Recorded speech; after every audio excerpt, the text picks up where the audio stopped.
কোনো সরকার নির্বাচনের আগে আন্দোলনের কারণেও পড়ে যেতে পারে। কাজেই এই ট্রানজিশনে আন্দোলনকারী শক্তিসমূহের ন্যূনতম জাতীয় ঐক্যমত্য দরকার। এখন প্রতিযোগিতাকে যদি জাতীয় ঐক্যের উপরে নিয়ে যাই তাহলে পুরো জিনিসটা ভেঙে পড়বে এবং ওই প্যাসেজ দিয়ে সংসদে যাওয়া মানে তো একটা ব্যবস্থার অধীনে যাওয়া।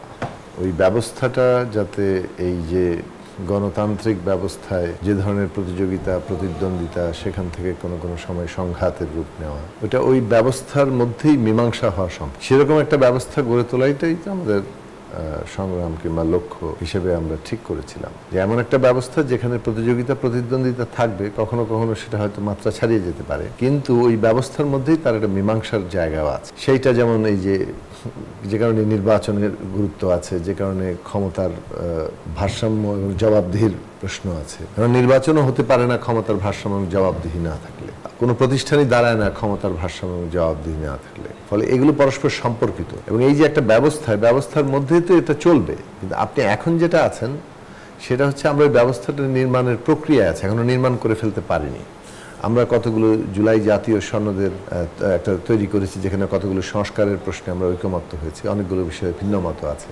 এইটার একটা মীমাংসা ঘটবে গণভোট এবং জাতীয় নির্বাচনের মধ্য দিয়ে, সেখানে সাংবিধানিক পরিবর্তন হবে এবং সে তদনুযায়ী প্রতিষ্ঠানগুলো গড়ে উঠতে শুরু করবে কারণ এর বাস্তবায়নের মধ্য দিয়ে। ফলে ক্ষমতার এক ধরনের চেকস অ্যান্ড ব্যালেন্স তৈরি হলে ঠিক আগের মতো সরকারের হাতে যে ধরনের ক্ষমতার একটা কেন্দ্রীভবন ঘটে, যা ইচ্ছা তাই করার জায়গায় যায়, সেই জায়গাটা অনেক কমতে শুরু করবে এবং সেক্ষেত্রে ক্ষমতার প্রতিদ্বন্দ্বিতা তো হবেই। ক্ষমতার প্রতিদ্বন্দ্বিতাটা ওই সময়ে হওয়াটা মানে একেবারেই অস্বাভাবিক কিছু না, কেননা কিন্তু সেটা একটা পদ্ধতির মধ্যে দিয়ে হবে। অর্থাৎ সেখানে নির্বাচন আছে, আন্দোলনও থাকবে। কোনো সরকার নির্বাচনের আগে আন্দোলনের কারণেও পড়ে যেতে পারে, এমন পরিস্থিতি তৈরি হতে পারে। সেটা বহু গণতান্ত্রিক দেশেও ঘটেছে।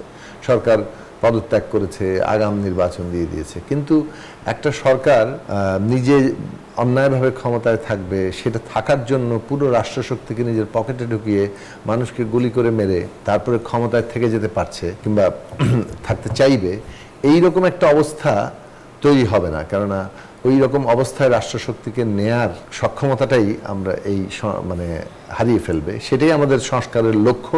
সেটা যদি আমরা অর্জন করতে পারি, সেক্ষেত্রে একটা কথা বলি আপনার এখানে, যে বরং ক্ষমতার প্রতিদ্বন্দ্বিতাতে পরবর্তী সময়ে মানে ওইটাকে ধারণ করা, ওটাকে ব্যবস্থাপনা করার মতো আমাদের কাঠামোগত ব্যবস্থা থাকবে, রাজনৈতিক ব্যবস্থা। বর্তমানে যেহেতু একটা ভঙ্গুর মানে ব্যবস্থা আছে, মানে একটা ফ্যাসিস্ট ব্যবস্থাই আছে যেটা একটা বিক্ষিপ্ততার মধ্যে পড়েছে, সেখান থেকে আমরা একটা নির্মাণের দিকে যাচ্ছি। কাজেই এই ট্রানজিশনে আন্দোলনকারী শক্তিসমূহের ন্যূনতম জাতীয় ঐক্যমত্য দরকার। এটা দরকার এই কারণে যে আমরা এখন প্রতিযোগিতাকে যদি জাতীয় ঐক্যের উপরে নিয়ে যাই তাহলে পুরো জিনিসটা ভেঙে পড়বে এবং ওই প্যাসেজ দিয়ে মানে এই পুরো আমাদের অভ্যুত্থান অর্জনটাই একটা বিপর্যয়ের মধ্যে পড়তে পারে। ফলে আপনি ভবিষ্যতে যতটা না ন্যূনতম জাতীয় ঐক্যমত্য দরকার হবে, কারণ একটা ব্যবস্থা নির্মাণের পরে বর্তমানে ন্যূনতম জাতীয় ঐক্যমত্য অনেক বেশি দরকার, কেননা এইটা আমাদের প্রতিযোগিতার